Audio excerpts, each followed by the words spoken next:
Setiap hari, tanpa kita sadari, dunia menghasilkan sampah. Sisa makanan, plastik sekali pakai, minyak jelantah, barang-barang yang kita buang begitu saja. Di seluruh dunia, lebih dari 2 miliar ton sampah dihasilkan setiap tahun. Jika tidak dikelola, sampah bukan hanya mencemari lingkungan, tetapi juga mempercepat krisis iklim. Namun, tidak semua kisah sampah harus berakhir di tempat pembuangan akhir.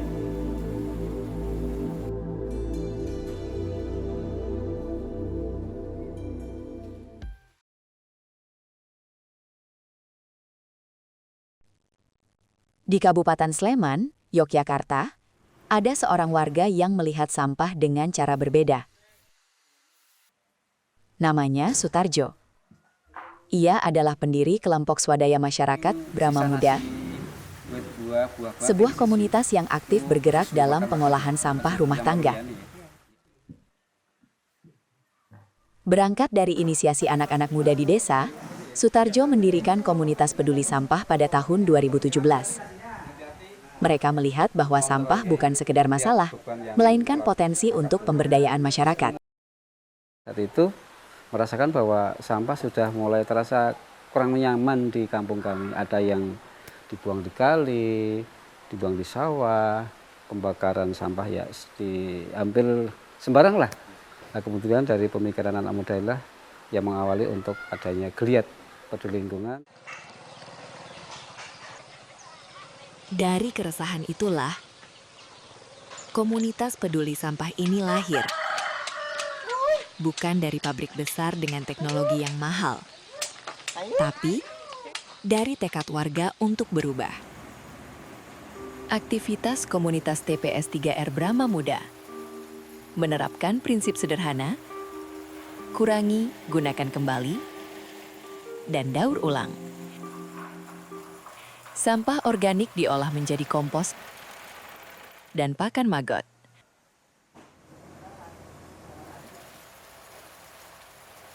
Plastik dipilah, diproses, dan masuk kembali ke rantai daur ulang, sehingga menghasilkan sisa sampah yang semakin sedikit.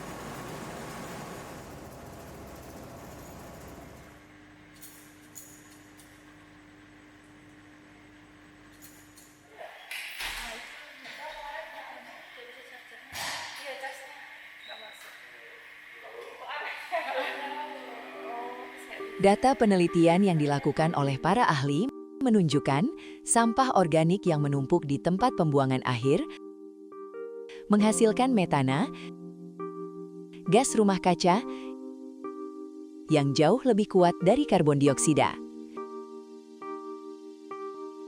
Dalam beberapa kasus, hal ini menjadi sumber timbulnya masalah sosial di masyarakat. Sampah organik itu adalah sampah yang mudah busuk. Kalau tidak dikelola dengan benar, yang terjadi adalah dia akan membusuk dan menimbulkan bau. Nah, sebenarnya kan problem pengolahan sampah di mana-mana itu adalah protes warga sekitar karena baunya dan sebagainya.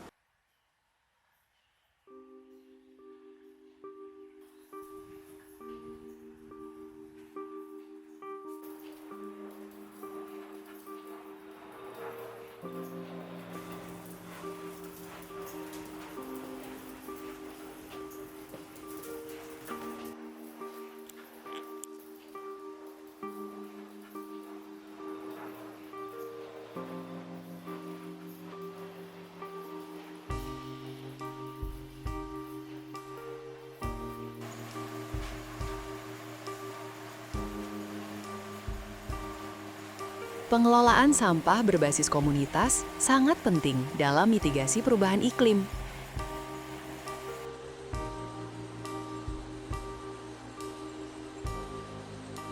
Secara ilmiah, pemilahan dan pengolahan sampah dapat membantu menurunkan emisi dan mengendalikan terbentuknya gas rumah kaca dari pembusukan sampah. Pengolahan sampah kalau idealnya kita bisa melakukan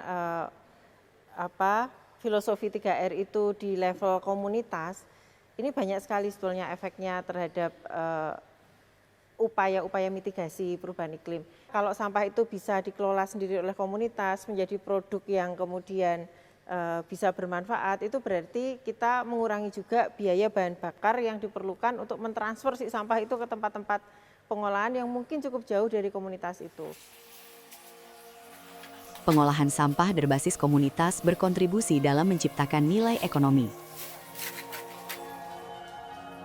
Selain mengurangi beban di tempat pembuangan akhir, apa yang dilakukan oleh Pak Tarjo bersama komunitasnya merupakan contoh nyata pemberdayaan ekonomi masyarakat. Mengambil untuk diambil kembali.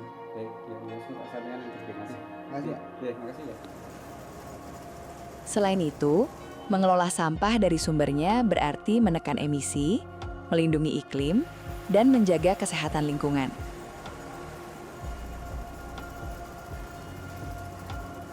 Inisiatif seperti yang dilakukan komunitas TPS 3R Brahma Muda Sleman, sejatinya adalah bagian dari solusi global.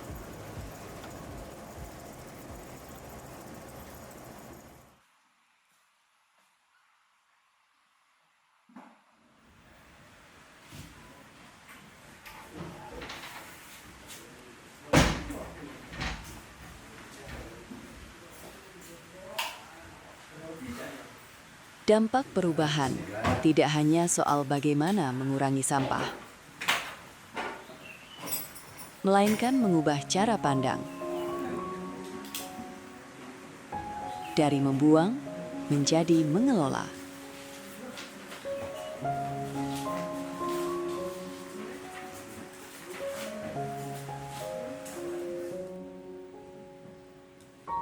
Prinsip itulah yang dijalankan oleh Sutarjo dalam memimpin komunitasnya.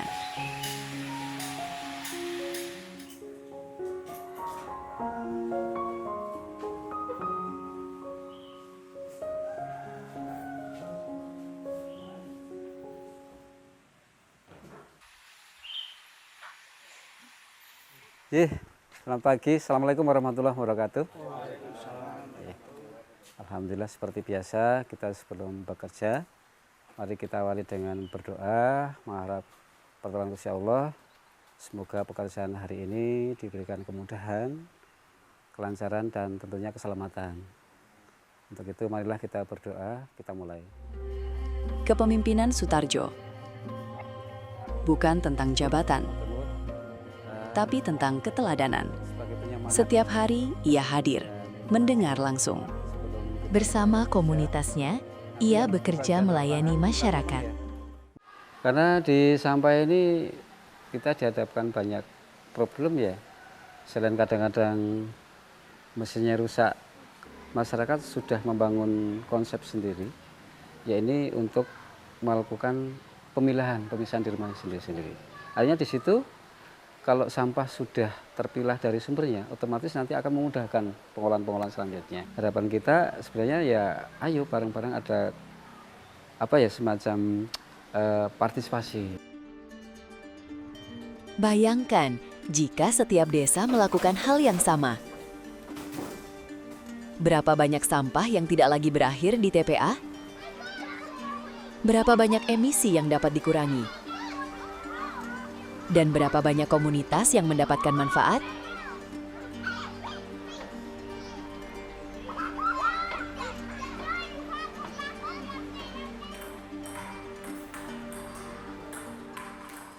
Setelah adanya TPS 3R Brahma Muda, masyarakat khususnya Dusun Dayaan merasa terbantu. Kita mulai memahami bahwa sampah itu ternyata berguna dan sekarang kampung kita udah nggak bau lagi. Kita tidak butuh pabrik besar untuk memulai. Yang dibutuhkan adalah kesadaran, waktu, dan kemauan untuk bergerak bersama.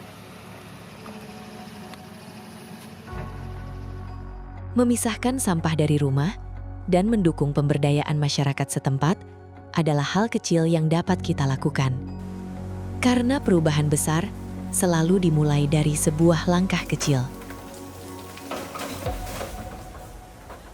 Di Desa Sardono Harjo, Ngaglik, Sleman, Sampah bukan lagi akhir cerita. Ia menjadi awal dari energi, harapan, dan masa depan yang lebih bersih. Dari tangan warga, dari kepemimpinan akar rumput, dari keyakinan bahwa perubahan itu pasti dan mengubah sampah menjadi energi sangat mungkin dilakukan.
Gunung Merapi, sebuah nama yang menghadirkan keindahan sekaligus ketakutan.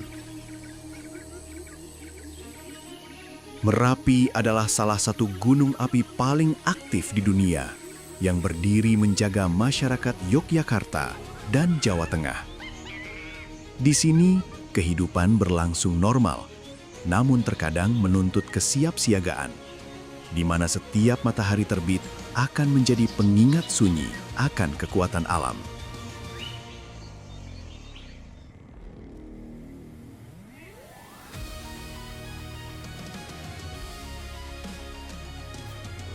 Ini adalah kisah tentang sebuah revolusi yang dibangun bukan oleh teknologi canggih atau sumber daya besar, melainkan oleh kebersamaan. Di lereng Merapi, masyarakatnya bersatu membentuk sebuah komunitas, membangun garis pertahanan pertama dalam menghadapi bencana.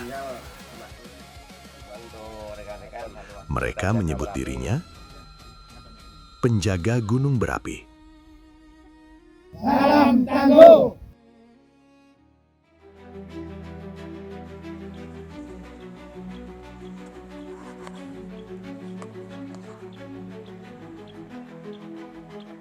Tahun 2010, Merapi meletus.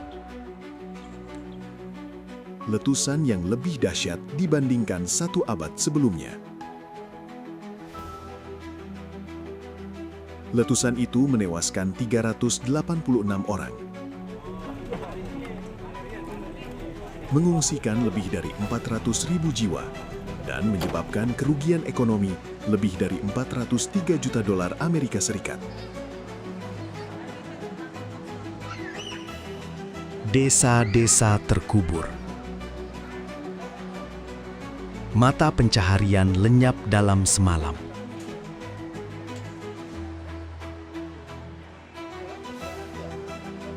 Bagi masyarakat di lereng Gunung Merapi, tragedi itu bukan sekedar bencana alam.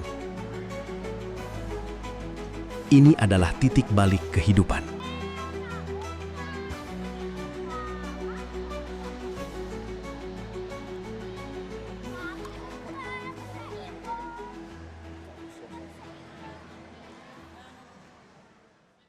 Waktu erupsi 2010 itu kami sekeluarga mengungsi, di jalan itu sudah terjadi hujan abu, terus kami melihat ke arah rumah saya itu sudah ada lava pijar, kemungkinan waktu itu rumah kami juga sudah terbakar habis. Itu merupakan titik balik bagi kehidupan saya pribadi, kemudian warga di Kelurahan Gelagah Harjo ini.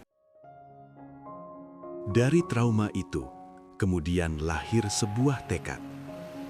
Dari kehilangan, kemudian tumbuh rasa tanggung jawab.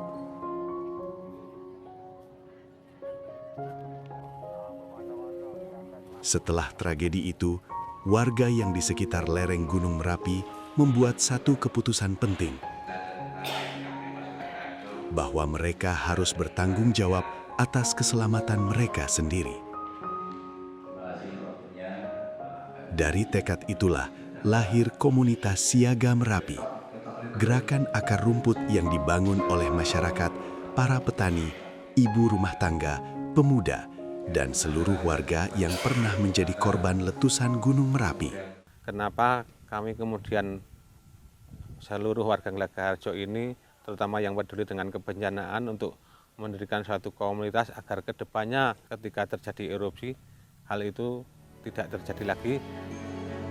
Sejak saat itu, warga mengambil inisiatif mandiri, melakukan pelatihan, membentuk tim evakuasi, memasang radio komunikasi, dan membangun jaringan pemantauan 24 jam.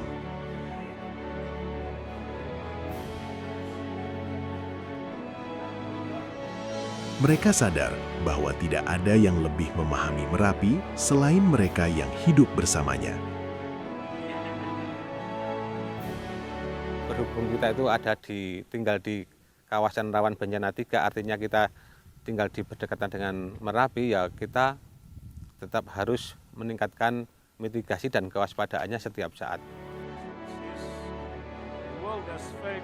Kantor PBB untuk Pengurangan Risiko Bencana, UNDRR, menegaskan satu pesan penting. Peringatan dini dapat menyelamatkan nyawa. Halo Pak. Wah. Coba nih kabari nih. Wah. Nabi nopo nih jagongan ini. Maaf ya. Wah. Nggih, Pak. Aduh, niki cuacane mendung terus. Niki nek ngeten iki mengke peringatan lahare ing pundi Pak niki Pak? Negara dengan sistem peringatan dini yang efektif mengalami hingga 8 kali lebih sedikit korban jiwa akibat bencana. Oh, nggih. Ini Kang menika napa? Hujan di puncak BMKG menika nggih nampi, Bapak. Peringatan dini itu sangat penting, tidak hanya bahaya gunung api ya, semua bencana alam itu sangat memerlukan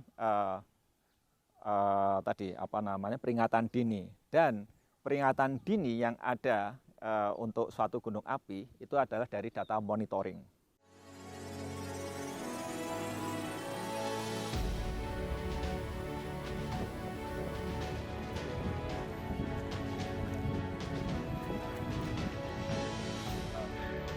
Ini adalah salah satu awan panas yang dihasilkan oleh Merapi. Bisa dapat sampel arang, kita bisa melakukan penanggalan untuk menentukan kapan erupsi ini terjadi.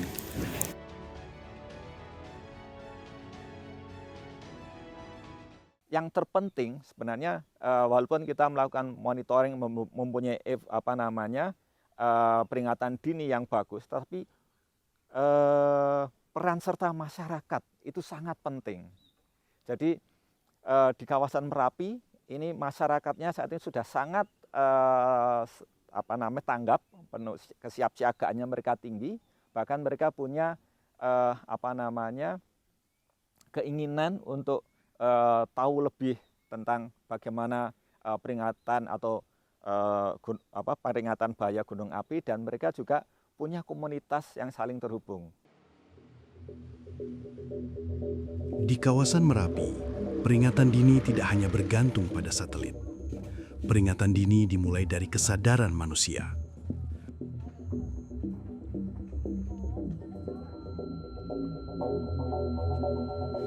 Warga bergiliran berjaga, siang dan malam mereka memantau perubahan cuaca, aliran sungai, dan aktivitas Gunung Merapi. Untuk rekan-rekan selalu waspada komunitas Siaga Merapi, saya visual untuk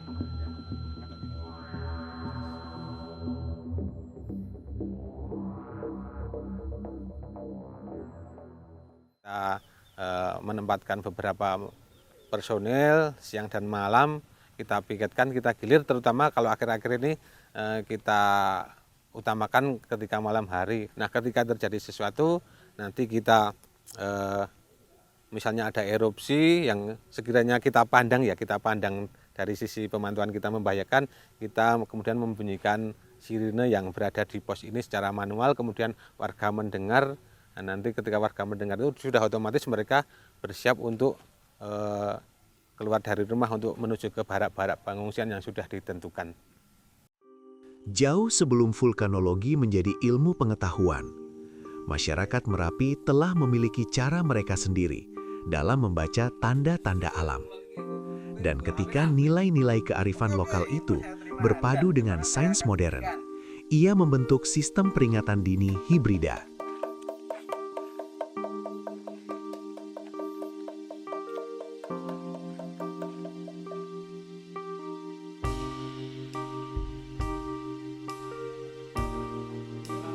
Sistem peringatan dini oleh komunitas Siaga Merapi menggunakan peralatan sederhana seperti bambu, radio, sirene, grup komunikasi WhatsApp. Menurut penilaian PBB, sistem peringatan dini di Merapi merupakan salah satu yang paling efektif di Asia Tenggara.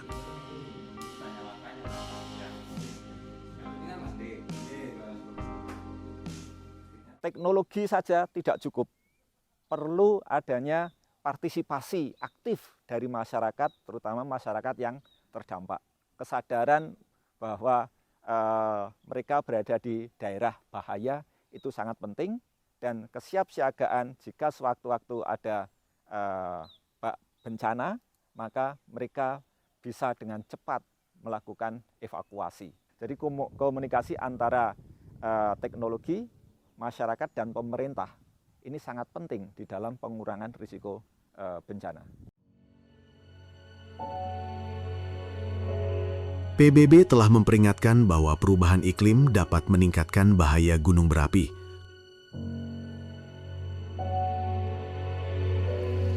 Terutama lahar dan longsor akibat hujan ekstrim.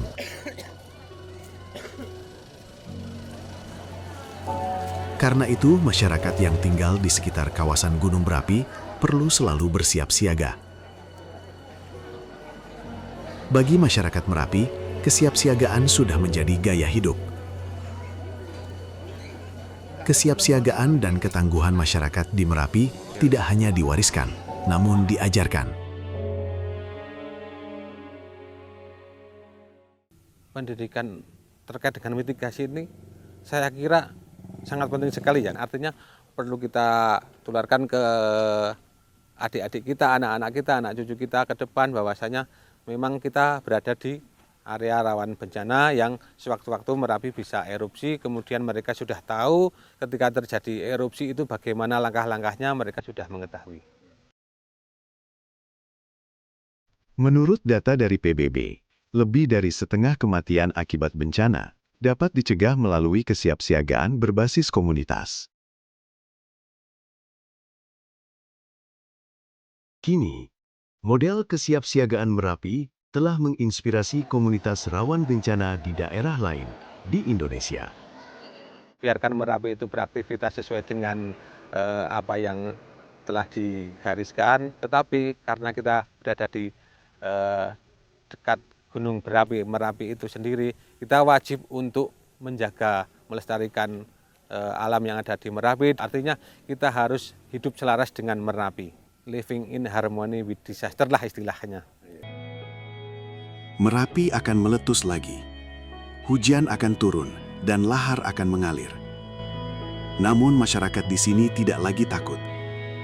Dengan sistem peringatan dini yang telah mereka bangun dan komunitas siaga Merapi, mereka akan selalu waspada. Dari lereng Gunung Merapi, kita belajar tentang semangat untuk bertahan, membangun harapan, sekaligus hidup berdampingan dalam harmoni dengan alam. Di sini, ketangguhan bukan sekadar kata, melainkan kebiasaan yang diwariskan dari satu generasi ke generasi berikutnya. Sebab bagi mereka, menghormati alam berarti memahami risikonya dan bersiap menghadapinya bersama. Mereka adalah para penjaga gunung berapi